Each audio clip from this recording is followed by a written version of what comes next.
Saludos, profesor. Saludos, compañeros en general. En esta oportunidad voy a presentar el ensayo del curso de Ciudadanía y Reflexión Ética de la carrera de Ingeniería Industrial del primer siglo. El grupo está conformado por Gutiérrez Cáceres Anderson, Joaquín Sigüenza Digna, Palma Ceballos Alex y Ramos Coragua Alex, que es mi persona. El caso planteado es: Amnistía Internacional acusa a las autoridades peruanas del marcado sesgo racista en la represión de las protestas. Para tener un mejor entendimiento de este tema, voy a pasar a definir qué es protesta civil, y este concepto lo hemos extraído del diccionario panhispánico del español jurídico, que indica que son los actos de un Estado frente a otros, expresando la intención de no aceptación de decisiones o actos jurídicos de ese contexto. Y este concepto lo vamos a llevar a lo largo de toda esta exposición. Bueno, para explayarme más en este tema, voy a irme a información del continente africano, en este caso de Sudáfrica, donde en el 2021 se llevaron también múltiples protestas, saqueos, bloqueos de carreteras, en razón de que fue encarcelado el expresidente Jacob Zuma por, por investigaciones de corrupción. Esto llevó a que el gobierno de ese momento eh, destaque 25.000 efectivos militares a lo largo de todo su territorio para reprimir estas protestas, pero esto tuvo consecuencias fatales. Entre ellas fue 212 muertos y 2.500 detenidos, que sumió al país sudafricano en una crisis muy profunda, y esto más aún con la COVID-19 fue desastroso para este país. Viniendo más a nuestro continente, en nuestro país vecino Chile, también se generaron protestas en el 2019 contra el gobierno del expresidente Sebastián Piñeras. Eh, Esto fue un cúmulo de 30 años de desigualdades desde que se derrotó al gobierno del presidente Pinochet. El pueblo chileno no estuvo conforme con las leyes, que no era equitativa para todos.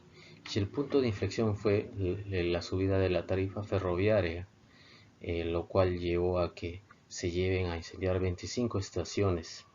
También hubo 2.000 denuncias hacia los carabineros, que son el equivalente a nuestra Policía Nacional del Perú, y 33 víctimas fatales que tuvo que lamentar mucho el pueblo chileno.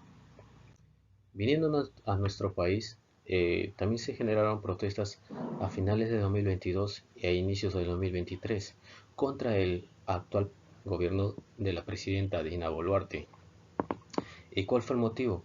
Que después de que se destituyera al expresidente Pedro Castillo, Dina Boluarte primero indicó que iba a llamar a las elecciones generales, pero luego dijo que ya no, que iba a cumplir el mandato hasta 2026, y esto exacerbó los ánimos del pueblo peruano, los cuales se volcaron a las calles reclamando la inmediata llamado de elecciones, llevando bloqueos de carreteras, intentos de tomas de aeropuertos como es el de Ayacucho y el de Cusco. Esto tuvo como consecuencia un saldo de 49 civiles que hasta el momento todavía no se hallan responsables de estos hechos, y un policía fallecido, que en este caso sí se llegó a identificar los responsables, ya están en procesos y ya están también encarcelados. De todo esto nos lleva a la siguiente controversia. ¿Crees que existió un marcado sesgo racista por parte de las autoridades peruanas en la represión de las protestas? Nosotros creemos que sí existió un marcado sesgo racista por parte de las autoridades peruanas en la represión de las protestas, y por ello vamos a sustentar nuestra tesis a continuación. ¿Qué tal, profesor?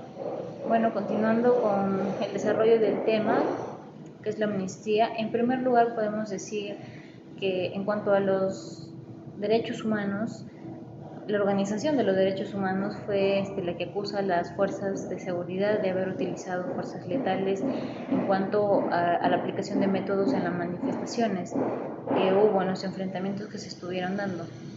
Entonces, el riesgo aparentemente es la vida de otras personas. lo que constituye una violación de las normas de los derechos humanos, como bien sabemos. Entonces, según Hugo de Groot, promulgar normas y tener poder de gobierno no significa de quien se las dé o quien lo posee se encuentra desligado exactamente de responsabilidades para su cumplimiento, ¿no? En segundo lugar, la amnistía dice que documentó 12 casos de muerte en los cuales las víctimas fueron parecían, ¿no?, que le habían disparado en el pecho, en el torso, en la cabeza, lo que puede indicar que en algunos casos fue intencional, usaron la fuerza intencionalmente y eso fue letal, pues. Según los hermanos Limburg y Barclay Edick, el Estado feudal se basó en tensiones y conflictos entre diversos reinos, debido a su propia estructura social autocrática en la que el poder era manifestar o hacer la manifestación de fuerza, ¿no? Eso es lo que indican los hermanos, lo cual nosotros, bueno, podemos deducir de que ahora, actualmente en el Perú, para resolver cualquier tipo de manifestación, se está usando la fuerza letal, ¿no? No acudimos primero quizá a algo pasivo, sino más bien quizá ya exasperan todo y de frente vamos a la guerra, como nos dicen, ¿no? Entonces, a eso se refiere el tema del Estado feudal según los hermanos Limbo. Por último, se puede decir que, se puede ver claramente que la crisis de los derechos humanos pues, que enfrenta el Perú ha sido alimentada por la estigmatización, por la criminalización, por el racismo que existe en el Perú contra los pueblos indígenas y las comunidades campesinas que también sufren de ello. Entonces, ya que la gente sale a la calle a pedir que se cumplan sus derechos, a pedir la libertad de expresión en una reunión pacífica quizá, pero no lo logran, entonces ellos buscan primero, bueno, se provocan los enfrentamientos entre las Fuerzas Armadas, policías, entre el pueblo, los manifestantes. Siendo así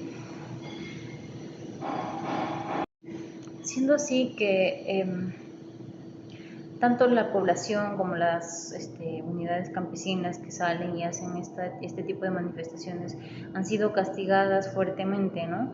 Han sido violentadas. Eso es lo que dijo Erika Guevara Rosas, quien indica que para el buen funcionamiento del Estado se requiere un conjunto sistemático de normas que permita en realidad a los ciudadanos y gobernantes conocer cuáles son las reglas que deberíamos nosotros deberíamos seguir todos. Es importante considerar que, o sea, no todo el Estado es un Estado de derecho. La afirmación, la cual le acabo de mencionar, para mí, es una clave para definir la noción del Estado de Derecho, ¿no? Sino también para algún elemento que se caracterice como violentación, como ayuda para desarrollar mejor quizá el tema de involucramiento entre Estado y población, ¿no? Bueno, eso sería todo en cuanto al desarrollo. Bueno, a mí me ha tocado hablar sobre lo que es la conclusión, ¿no? Bueno, para empezar, tenemos que decir que en la acusación de la Amnistía Internacional respecto al marcado deseo racista, en la representación de las protestas peruanas plantea una problemática, ¿no?, de gran relevancia en el país, que no puede ser ignorada los informes y los testimonios presentados por la organización. Evidencian una discriminación racial sistemáticamente que afecta a la comunidad indígena y